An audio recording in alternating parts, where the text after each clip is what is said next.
Hello, and welcome back to our deep dive into the scriptures.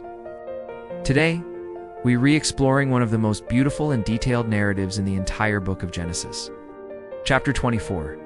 This isn't just a simple love story about Isaac and Rebekah. It's a profound demonstration of God's covenant faithfulness, or as the Hebrew text puts it, his Hesed asterisk. Let's set the stage. Abraham is old, Sarah has passed away, and the great promise of a nation hinges on his son Isaac. But Isaac needs a wife. Abraham's biggest concern is that Isaac must not marry a Canaanite woman. Why? Because the Canaanites were steeped in idolatry, and marrying into their culture would risk corrupting the holy line through which the Messiah would eventually come. So, Abraham makes his oldest servant, likely Eliezer, swear a solemn oath. This isn't just a casual promise, it's a covenant act.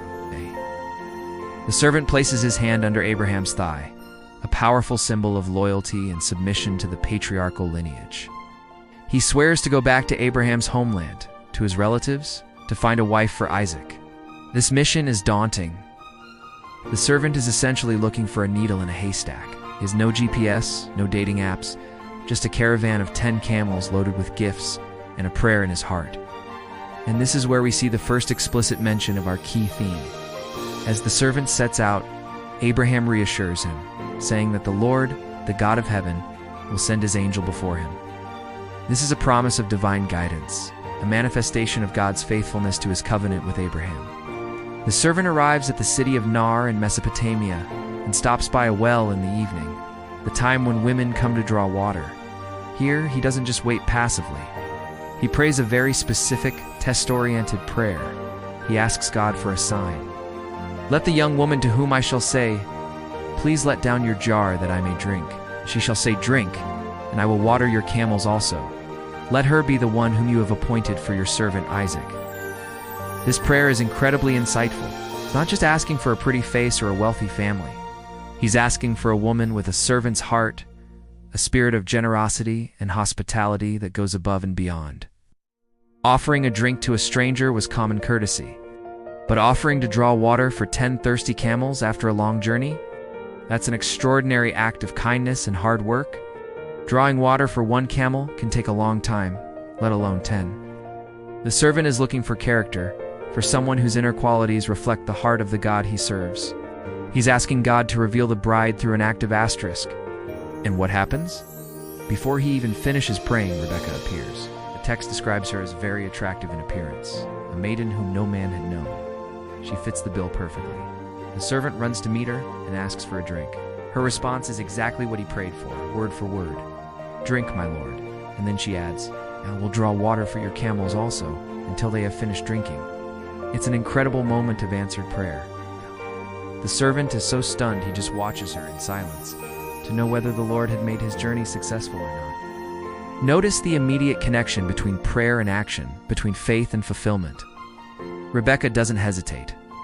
She quickly empties her jar into the trough and runs back and forth to the well, tirelessly watering all 10 camels. This isn't just a small chore, it's a massive undertaking. It showcases her strength, her diligence, and most importantly, her generous spirit. This is Hesed asterisk in action. It's a selfless, giving love that mirrors God's own covenant faithfulness. Overwhelmed, the servant gives her a gold nose ring and 2 gold bracelets, significant and valuable gifts. He then asks about her family, and when he learns she is the granddaughter of Nar, Abraham's brother, he bows his head and worships.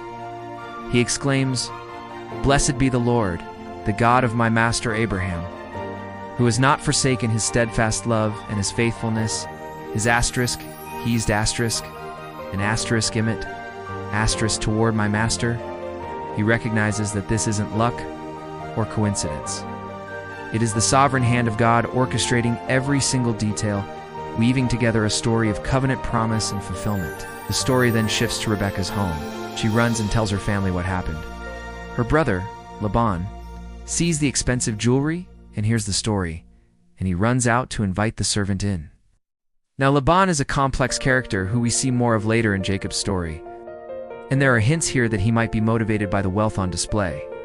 But for now, he extends hospitality, welcoming the servant and his caravan. Even in this moment of welcome, the servant's focus is unwavering. He refuses to eat until he has stated his business. He recounts the entire story for Rebekah's family. From Abraham's oath to his specific prayer at the well and its immediate miraculous answer, leaves no doubt in their minds that this is a divine appointment. He lays it all out and then asks them directly. Now then, if you are going to show steadfast love and faithfulness, asterisk, he's asterisk, and asterisk, emet, asterisk, to my master, tell me. He's asking them to respond with the same covenant faithfulness that God has shown. Laban and their father Bethuel are convinced. The response is telling. The thing has come from the Lord. We cannot speak to you bad or good. Behold, Rebekah is before you. Take her and go, and let her be the wife of your master's son, as the Lord has spoken. They recognize God's sovereignty in the matter. They see that this is bigger than them, a divine plan unfolding right before their eyes. The servant again bows down and worships God. He then brings out even more lavish gifts of silver, gold, and clothing for Rebekah, and precious things for her brother and mother. This isn't a bride price, as some might think. It's a demonstration of the wealth and blessing of Abraham's household, showing that Rebekah will be well cared for and honored. The next morning, the servant is eager to return to his master. The family, understandably, wants Rebekah to stay for another 10 days or so. But the servant is resolute. Do not delay me, since the Lord has prospered my way. They decide to leave the final choice to Rebekah. They call her and ask a simple question. Will you go with this man? This is a pivotal moment. Rebekah is being asked to leave everything she has ever known, her family, her home, her country too. Travel to a foreign land and marry a man she has never met, all based on the testimony of a servant, the evidence of God's providence. Her response is simple, yet profound and full of faith. I will go.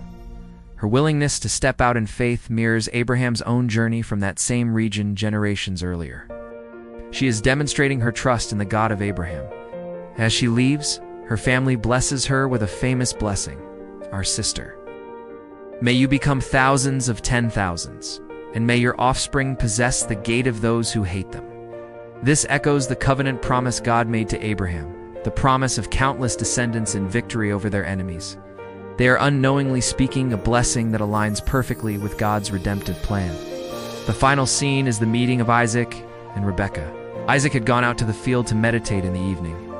He looks up and sees the camels approaching. At the same time, Rebekah looks up and sees Isaac. When the servant tells her who he is, she covers herself with a veil, a sign of modesty and respect. Isaac then brings her into his mother Sarah's tent. This is a deeply symbolic act. He is not just taking a wife. He is bringing her into the heart of the family, into the place of the matriarch. The chapter concludes with a simple, beautiful statement.